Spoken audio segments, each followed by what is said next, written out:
کہ اس کے بدلے میں 2-4 سبزیاں لے جاؤ اور ٹھیک ہے کوئی مسئلہ نہیں.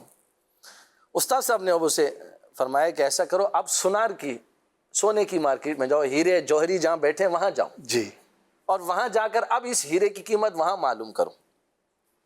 تو وہ استاد صاحب کے کہنے پر جو ہے وہ جوہری کے پاس پہنچا اور اسے جب ہیرا پیش کیا تو جوہری نے جیسے ہی ہیرا دیکھا تو سیٹ سے اٹھ کھڑا ہوا. اس نے کہا یہ تو بہت ہی قیمتی ہیرا ہے اور اس کی مالیت تو میں ادا ہی نہیں کر سکتا، میری پوری دکان بھی اگر لے جاؤ تب بھی جو ہے وہ اس سے زیادہ مالیت کا یہ ہیرا ہے. اس نے کہا اچھا ٹھیک ہے.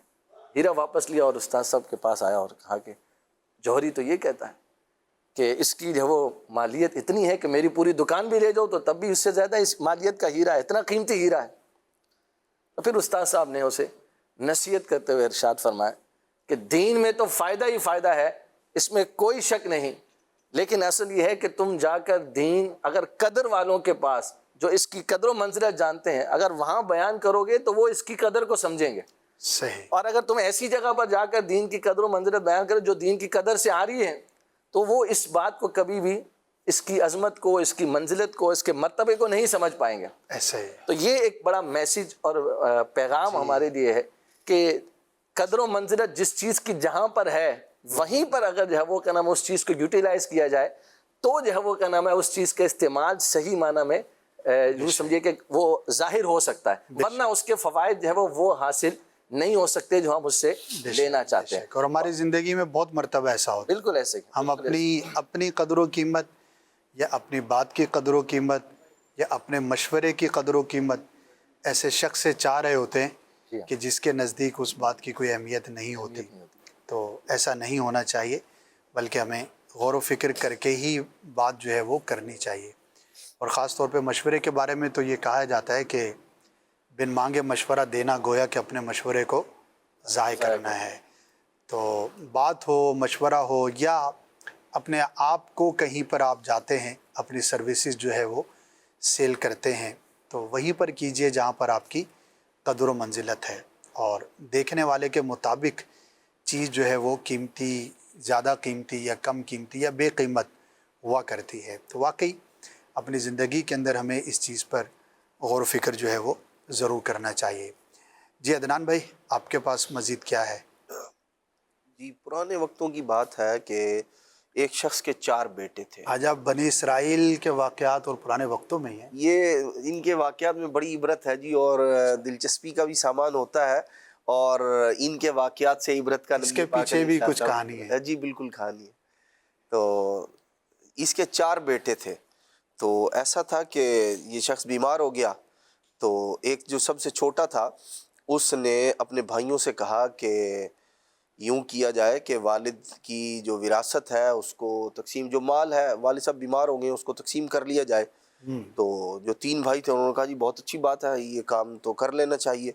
تو اب یہ جو چھوٹا تھا اس نے کہا کہ بات یہ ہے جو والد صاحب کی تیمارداری کرے گا، خدمت کرے گا، وہ وراثت میں سے کچھ نہیں لے گا.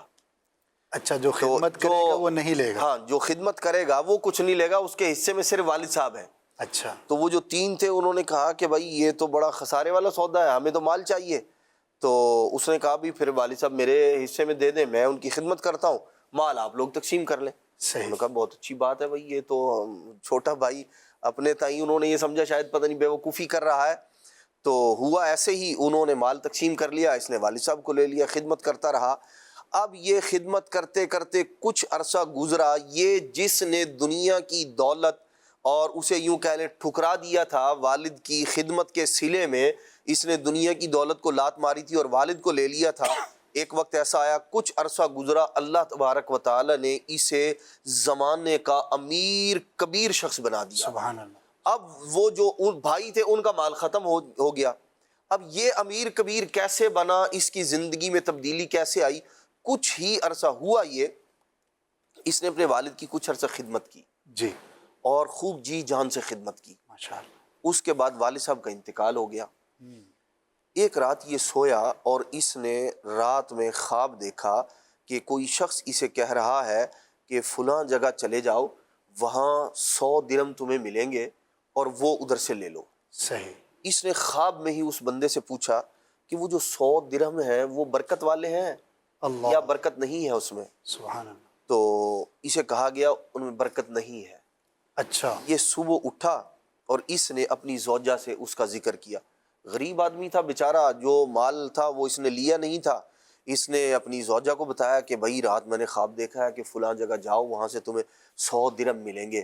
تو اس نے کہا اللہ کے بندے جا کے لے آؤ، 4 دن اچھی زندگی گزاریں گے، کھائیں گے پیئیں گے، اس کے بعد دیکھیں گے کیا ہوتا ہے.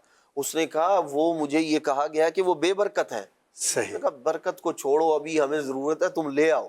اس نے کہا نہیں، بے برکت چیز نہیں لینی میں نے.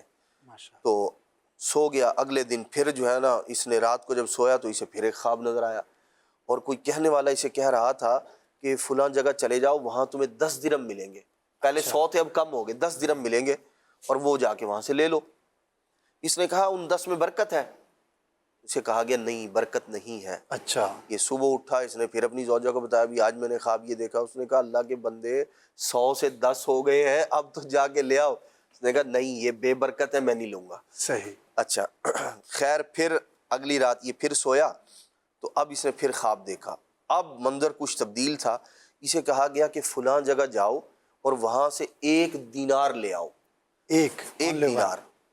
اچھا اس نے پوچھا کہ اس 1 دینار میں برکت ہے؟ تو اسے کہا گیا ہاں وہ ایک برکت والا دینار ہے. سبحان اللہ. یہ صبح اٹھا، اپنی زوجہ کو اس نے بتایا تو اس نے کہا کہ بھائی جلدی سے لے آؤ. تو ایک 100 سے ایک بچا پر تو آ ایک ہے گیا. 100 سے، اور اوپر سے اب وہ برکت والا معاملہ بھی آ گیا. یہ وہاں گیا، اس نے دیکھا جو جگہ اسے دکھائی گئی تھی خواب میں، وہاں واقعی اس کو 1 دینار ملا، سونے کا سکہ. یہ لے کر آ رہا تھا، رستے میں اس نے ایک آدمی کو دیکھا، وہ مچھیرا تھا، مچھلیاں فروخت کرنے والا آدمی تھا. اس کے پاس 2 ہی مچھلیاں بچی تھی. اس نے اس سے پوچھا کتنے میں دو گے؟ اس نے کہا بھائی 1 دینار میں دوں گا 2.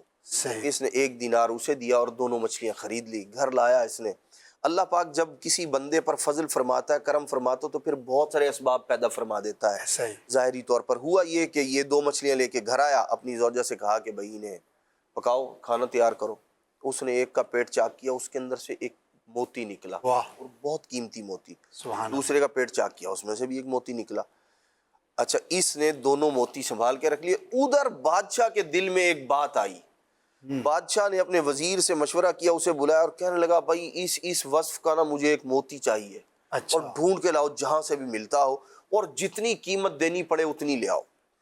اب وہ وزیر تلاش کرتا کرتا کرتا، جیسے وہ بنی اسرائیل میں گائے ڈھونڈنے کا واقعہ جی. مشہور ہے قرآن مجید میں. اب یہ ڈھونڈتے ڈھونڈتے اس نوجوان کے پاس آ گئے اور کہنے لگے کہ بھئی ہمیں اس طرح کا موتی درکار ہے. بادشاہ نے کہا لے کر آؤ، جتنی مرضی قیمت دینی پڑے. وہ کہنے لگا کہ بھئی میں تمہیں، میرے پاس ہے، میں دکھاتا ہوں. چونکہ انہوں نے مطالبہ ہی ایک کا کیا تھا، اس نے ایک موتی دکھایا تو وہ وزیر نے دیکھا، بولا بھئی یہی کہا ہے بادشاہ نے، قیمت کتنی؟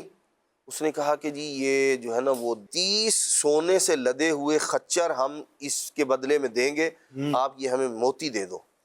تو وہ بڑا خوش ہوا، اس نے موتی دیا اور یہ چلتے بنے. اب یہ اس قدر امیر کبیر ایک موتی کے بدلے میں 30 سونے سے لدے ہوئے خچر بادشاہ کے خزانے کے اس کو مل گئے.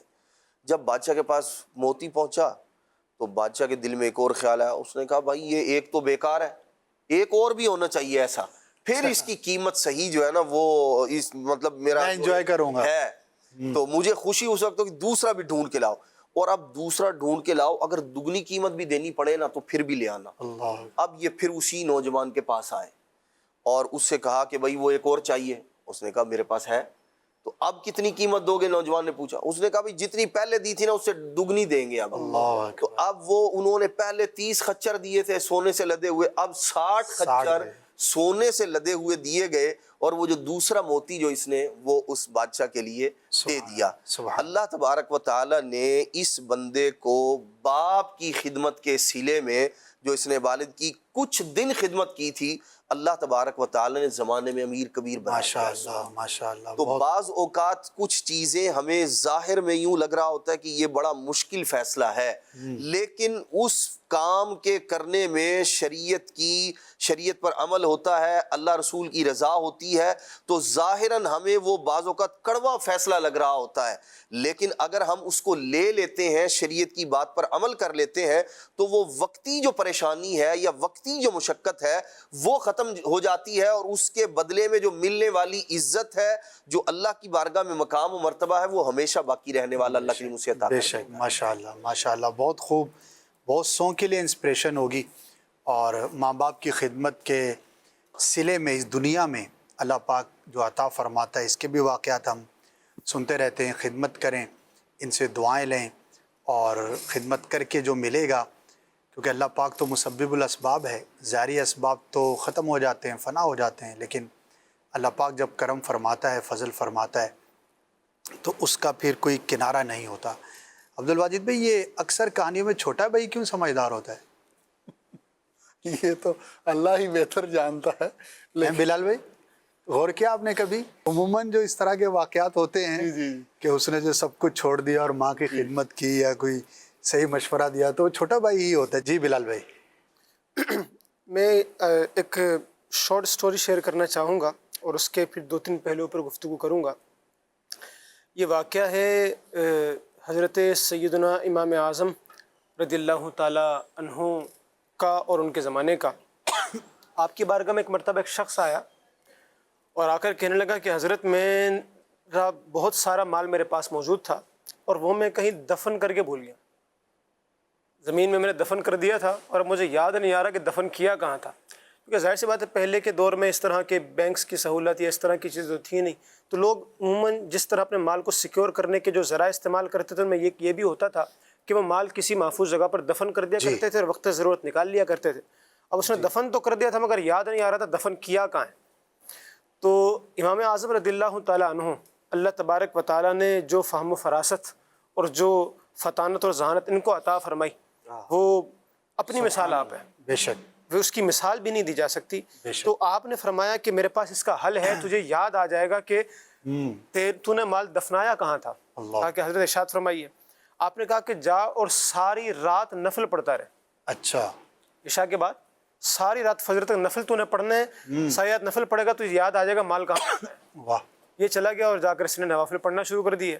ابھی 2-4 رکعتیں ہی پڑھی تھیں کہ اس کو یاد آ گیا کہ کہاں دفنایا۔ یہ بھاگا بھاگا گیا اور جا کے مال نکال لیا۔ اب صبح کے وقت یہ امام اعظم رضی اللہ تعالیٰ عنہ کے پاس بڑا خوشی خوشی حاضر ہوا کہ حضرت آپ کے فارمولے نے تو ایسا کام کیا کہ ساری رات ابھی 2-4 رکعتیں پڑھی تھی کہ مجھے یاد آ گیا ایگزیکٹ کہ کہاں پر مال دفن کیا تھا۔ تو آپ نے کہا بات یہ ہے کہ مجھے یقین تھا کہ شیطان تجھے نماز ساری رات پڑھنے نہیں دے گا، میں نے تجھے تیری بھولی ہوئی چیز کو یاد دلانے کے لیے نماز کا پتہ اسی لیے دیا تھا کہ جب تو نماز پڑھنے کھڑا ہوگا تو شیطان انسان کو عبادت سے روکنا چاہتا ہے، تو اول تو وہ عبادت کرنے نہیں دیتا، اور دوسرا کوئی کرنے کھڑا ہو جائے تو راہ میں ایسی رکاوٹیں لے آتا ہے یا ایسی صورت بنا دیتا ہے کہ انسان عبادت سے دور بھاگ جائے۔ تو آپ نے کہا کہ بہتر تو یہی تھا کہ اگر تجھے یاد آ ہی گیا تھا تو ساری رات شکرانے میں ہی اللہ تبارک و تعالیٰ کی عبادت کر لیتا کہ مجھے وہ جگہ مل گئی ہے۔ اب یہاں پر میں ایک بات ذکر کرنا چاہوں گا، ایک تو یہ کہ شیطان اولاً عبادت کرنے نہیں دیتا، دوسرا جب آپ کرنے کھڑے ہوتے ہیں تو اس عبادت کو خالص نہیں ہونے دیتا، اس میں یا تو ریاکاری کی آمیزش لائے گا یا پھر دنیاوی خیالات کی آمیزش لائے گا۔ بتایا جاتا ہے کہ ایک علاقے میں ایک مسجد تھی اور اس میں عشاء کی نماز کی رکعتوں میں اختلاف ہو گیا کہ جناب 3 رکعتیں ہوئی ہیں یا 4 ہوئی ہیں۔ اچھا، یعنی امام صاحب بھول گئے، امام صاحب بھی پریشان، ان کو بھی کنفرمیشن نہیں ہو رہی کہ میں نے 3 پڑھائی ہیں کہ 4 پڑھائی ہیں، اور مقتدیوں میں آپس میں اختلاف ہو گیا، کوئی کہہ رہے نہیں 4 ہیں، کوئی کہہ رہے 3 ہیں، اور تعداد دونوں کی اس طرح کی برابر تھی کہ فیصلہ نہیں ہو پا رہا تھا کہ کس جانب کو راجع کریں اور 3 تسلیم کریں یا 4 تسلیم کریں۔ تو انہی میں ایک تاجر تھا، وہ سامنے آیا اور اس نے کہا کہ میں بتاتا ہوں کتنی رکعتیں ہوئی ہیں۔ سب نے کہا جی آپ بتائیے۔ تو اب پیسے والے آدمی بعضوں کا جب اس طرح مسجد میں ہوتے ہیں تو لوگوں کی خود بھی توجہ ان کی طرف ہوتی ہے، مرکز بن جاتے ہیں۔ تو اس نے کہا میں بتاتا ہوں رکعتیں 3 ہوئی ہیں، اچھا 4 نہیں ہوئی ہیں۔ کہا آپ کو اتنی کنفرمیشن کیسے ہے کہ 3 رکعتیں ہوئی ہیں 4 نہیں ہوئی ہیں؟ تو وہ تاجر حضرت کہنے لگے کہ بھائی بات یہ ہے، میری 4 دکانیں ہیں اور جب میں عشاء کی نماز پڑھنے کے لیے آتا ہوں روزانہ اپنی ساری دکانیں بند کرنے کے بعد کہ نماز پڑھ کے گھر جاؤں گا، تو پہلی رکعت میں ایک دکان کا حساب ہوتا ہے، دوسری رکعت میں دوسری دکان کا حساب ہو جاتا ہے، تیسری رکعت میں تیسری دکان کا، اور چوتھی میں چوتھی کا۔ ابھی کہتے ہیں میں تیسری دکان کے حساب سے فارغ ہوا تھا کہ سلام پھر گیا، لہذا میں آپ کو تصدیق کے ساتھ بتا سکتا ہوں کہ جو رکعتیں ہوئی تھی وہ 3 ہوئی تھی۔ اب یہاں پر آپ اندازہ کر لیں کہ لوگ نمازوں میں بعضوں کا دنیا بھر کی سیر کر لیتے ہیں. یعنی بعض لوگ آپ کو یہ کہتے ہوئے بھی ملیں گے، اچھی بات نہیں ہے کہ جناب ہم تو تراویح کی 20 رکعتیں ہیں تو وہ ہمارے پتہ ہی نہیں چلتا کہ کب شروع ہوئی تو کب ختم ہوئی. وجہ کیا ہے کہ وہ گویا کہ ان کی بس ایک طرح سے وہ ایکشن چل رہے ہوتے ہیں، بس پریکٹس چل رہی ہوتی ہے پیچھے، اور وہ چیز کو وہ نہیں کر پاتے. تو نبی کریم صلی اللہ تعالیٰ علیہ وسلم کی بڑی پیاری حدیث پاک ہے، آپ نے ارشاد فرمایا کہ شیطان یہ کرتا ہے کہ جب انسان نماز کے لیے کھڑا ہوتا ہے نا تو انسان اور اس کے دل کے درمیان آ کر حائل ہو جاتا ہے اور انسان کو کہتا ہے یہ بات یاد کر، وہ بات یاد کر، فلاں بات یاد کر. اب کہا کہ وہ اتنا زیادہ ان چیزوں میں اس کا ذہن چلا جاتا ہے کہ اس کا جسم تو وہاں پر ہوتا ہے، فزیکلی وہاں پر ہوتا ہے، مگر وہ مینٹلی کہیں اور پریزنس ہوتا ہے. تو کہا کہ وہ کیا کرتا ہے کہ مختلف چیزوں میں جب اس کا دماغ لگتا ہے تو یاد نہیں رہتا کہ رکعتیں کتنی ہوئی، کیا پڑھا کیا نہیں پڑھا. اس کی وجہ سے اس کی عبادت اس طرح خالص نہیں ہو پاتی. تو یہاں پر جو شیطان ہے اس سے اپنی عبادت کو بچانے کی کوشش کرتے ہوئے انسان کو اپنے پریزنس آف مائنڈ کے ساتھ عبادت کرنی چاہیے. اور یہاں پر میں ایک اور بات بھی مزید پلس کرنا چاہوں گا، وہ یہ کہ اس حدیث پاک میں بھی آپ دیکھیں اور قرآن مجید فرقان حمید کی اور دیگر آیات اور دیگر احادیث کی روشنی کے اندر بھی ہمیں یہ بات پتہ چلتی ہے کہ اللہ تبارک و تعالیٰ نے شیطان کو انسان کے دل پر قابو دیا ہے. یہ انسان کے دل میں مداخلت کر سکتا ہے، اس کو یہ پاور حاصل ہے کہ اس کے اندر برے خیالات کو یہ گویا کہ انجیکٹ کر سکتا ہے. تو علماء فرماتے ہیں کہ جب شیطان کو جو رب کا دشمن ہے اللہ نے یہ پاور دی ہے کہ وہ انسان کے دل کو قابو کر لیتا ہے، تو جو رحمان کے دوست ہیں، اولیاء اللہ ہیں، بزرگان دین ہیں، اللہ تبارک و تعالیٰ ان کو بدرجہ اولا یہ طاقت اور قدرت عطا فرماتا ہے کہ وہ انسان کے دل پر قابض ہوتے ہیں، ان کو قدرت ہوتی ہے، وہ اچھے خیالات القاء کرتے ہیں، ان کو دین کی طرف لے آتے ہیں. جبھی اعلیٰ حضرت امام اہل سنت رحمۃ اللہ تعالیٰ علیہ نے جناب غوث اعظم رضی اللہ تعالیٰ عنہ کی بارگاہ میں عرض کی تھی کہ غرض آقا سے کروں عرض کہ تیری ہے پناہ، بندہ مجبور ہے خاطر پہ ہے قبضہ تیرا. اور یہ حضور غوث پاک رضی اللہ تعالیٰ عنہ کو خود فرمانے بہجت الاسرار شریف میں ایک واقعے کے ضمن میں فرمایا کہ ان قلوب الناس بیدی، اللہ نے لوگوں کے دل میری مٹھی میں دیے ہوئے ہیں. فَإِن شِئْتُ صَرَّفْتُهَا عَنِّي، اگر میں چاہوں تو ان کو اپنے سے دور کر دیتا ہوں. وَإِن شِئْتُ أَقْبَلْتُ بِهَا إِلَيَّ، اور اگر چاہوں تو میں ان کو اپنی طرف متوجہ کر لیتا ہوں. تو دنیا بھر میں جتنے عاشقان غوث اعظم ہیں، یہ ان کے لیے بھی بڑی خوشی کی بات ہے کہ الحمدللہ یہ 11ویں منانے والے یہ دراصل غوث پاک رضی اللہ تعالیٰ عنہ کی ڈائریکٹ نگاہ والے ہیں کہ ان کے دلوں کو غوث پاک رضی اللہ تعالیٰ عنہ نے اپنی طرف متوجہ کر لیا. بے شک بے شک بے شک اللہ پاک جسے چاہے جو چاہے طاقت عطا فرمایا. اور اس طرح کے اللہ کے محبوب بندوں کے واقعات جو ہے وہ کتابوں میں بکثرت ملتے ہیں. اللہ پاک ہمیں حسن ظن رکھنے کی توفیق عطا فرمائے. اور جو نماز کی بات کہی ہے بہت ہی بنیادی بات ہے، اور یہ کنسنٹریشن ایک دن میں حاصل ہونا مشکل ہوتی ہے. اس میں علماء نے یہی لکھا کہ ظاہر ہے کہ ہم گناہ گار ہیں، دنیا دار ہیں، ہمارا جو بھی ایک انداز زندگی ہے ہر شخص اپنے بارے میں جانتا ہے. تو اللہ کی توفیق سے نماز کے لیے جب ہم حاضر ہو جاتے ہیں تو بہت سارے خیالات ہمارے آس پاس بھی ہوا کرتے ہیں. تو بندہ اپنی کوشش نہ چھوڑے، یعنی کہ یہ نہ سوچے کہ یار میں تو اس لیول کی نماز پڑھ ہی نہیں پاتا تو اس کا کیا فائدہ، یا اس کی طرف بعض اوقات بندہ دل چھوٹا کرتا ہے. تو دل چھوٹا نہ کریں، بلکہ اپنی توجہ کو نماز کی طرف رکھنے کی کوشش ہمیشہ جو ہے وہ جاری رکھیں. تو انشاءاللہ عز و جل اسی زمانہ کوشش میں رہنا ہی آپ کے لیے بہت زیادہ مفید ہوگا. بقیہ اللہ والوں کے بہت سارے واقعات ہیں کس طرح سے وہ اپنے دلوں کو پاک رکھا کرتے تھے. اور اس کی ایک جو بنیادی پریکٹس ہے ہم وہ یہ کر سکتے ہیں کہ کوشش یہ کی جائے کہ جب نماز کے لیے جائیں تو کسی بھی مشغلے کو ادھورا چھوڑ کر نہ جائیں. جتنا ہو سکے اس کو اب نپٹا کر جائیں. کوئی کام اگر ایسا ہے جو طویل ہے تو اس کے لیے ذہنی بنا لیں کہ بعد میں ہی ہوگا، اور اگر پہلے اس کو کر سکتے ہیں. یہاں تک کہ تو فقہ کتابوں میں بھی لکھا ہے کہ اگر بھوک لگی ہو تو کھانا کھا لیں، پیاس لگی ہو تو پانی پی لیں، کوئی اور ایسی حاجت ہے طبعی طور پر تو اس کو پورا کر کے پھر آپ نماز کی طرف جائیں، تاکہ جو ظاہری اسباب ہیں اس کے اعتبار سے آپ اپنے آپ کو مطمئن رکھ پائیں. اس میں ایک اور چیز بھی اسد بھائی بالکل علماء نے فرمائی ہے، وہ یہ ہے کہ نماز پڑھتے وقت جو آپ پڑھ رہے ہیں اس کے معنی آپ کو آتے ہوں. سبحان اللہ. آپ الحمد شریف پڑھ رہے ہیں تو اب آپ کو پتہ ہونا چاہیے کہ آپ الحمد شریف میں اللہ تعالیٰ سے التجا اور دعا کر رہے ہیں. یعنی آپ جو بھی پڑھیں اس کے معنی آپ کو مستحضر ہوں، آپ سمجھتے ہوں، جانتے ہوں. بے شک. تو پھر وہ اس طرح سے ہو سکتا ہے کہ آدمی جو ہے وقتاً فوقتاً جو ترجمے والی نماز کی کتاب ہے اس کو دیکھے، اس کے نیچے جو ترجمہ لکھا ہے اس کو ذرا ذہن میں لا کے اور اس کو یاد کرنے کی کوشش کرے. ایک چیز جی دوسری چیز یہ کہ بہت سے لوگ نماز میں رکعتیں بھول جاتے ہیں.